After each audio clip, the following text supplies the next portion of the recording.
So I'm on a bike ride along the Lamoille Valley Rail Trail in Johnson, Vermont, and I saw something interesting about the surface. Looks like pavement. However, this isn't a paved trail. Well, it doesn't really look like pavement, at least not fresh pavement that you'd expect in the 6 years ago that this trail was open to the public. It looks like old, raveled, weathered pavement that I've kind of like what I'd seen on like a neighborhood street that, I don't know, is 20 to 40 years old. Not the 6 years. What I think this is, just based on what I know about pavement, and is Millings, or R.A.P, recycled asphalt pavement. That's the abbreviation. And what millings are is kind of when you're milling up the pavement, grinding it up with the big machine, it's those leftovers. And because the asphalt is purely a physical reaction of heating it up, that stuff can be pretty easily recycled back into new pavement.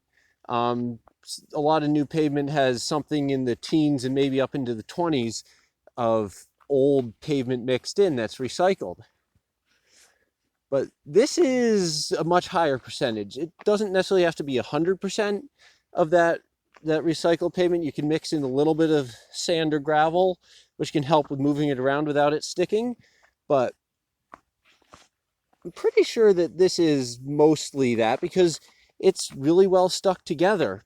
And what that is running either a compactor or just a lot of traffic. I've seen this put down and kind of gently compacted, and that doesn't do a super great job. It does a lot better on a hot day because, well, the asphalt in here, when it warms up, it gets soft and then it can congeal together. But like if you run car traffic over it, I've seen this kind of just the millings put in last for over a summer on kind of a residential street really quite well without any issues. Much better than dirt would for like a pipe crossing. If I was making a rail trail, I would not want to use this sort of surface because it may seem great as like a nice solid surface. It's kind of hard to maintain. You basically have to like rip it up and put down a new surface or put down a new surface over it, because you can't just run a grader over it. And so it's, in my view, not an ideal surface, but sometimes if the company has another project nearby that they have a lot of this excess, it's just an easy place to get rid of it. And when you're putting it down, because it is seen as a higher quality material in general construction than just dirt, I can easily see how the person overseeing this would allow it to be put down when they're thinking of it as a higher quality material. Though the micro surface might be fine for biking on when you're expecting a gravel path, kind of the macro surface is where the issue is.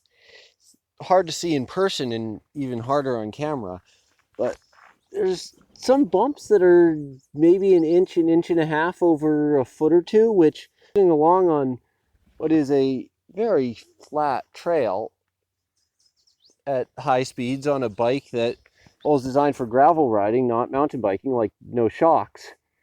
It can kind of be a little bit jarring hitting these. So that's really where I dislike it. Like the micro surface is fine. It's probably even better than gravel, about the same, but it's these bumps that are really the issue. And it's not like bumps and cracks can't occur on a hot mix bike path. And considering that I might choose to ride a road bike on such a path, they really could be a lot more jarring given that of those smaller tires and higher pressures.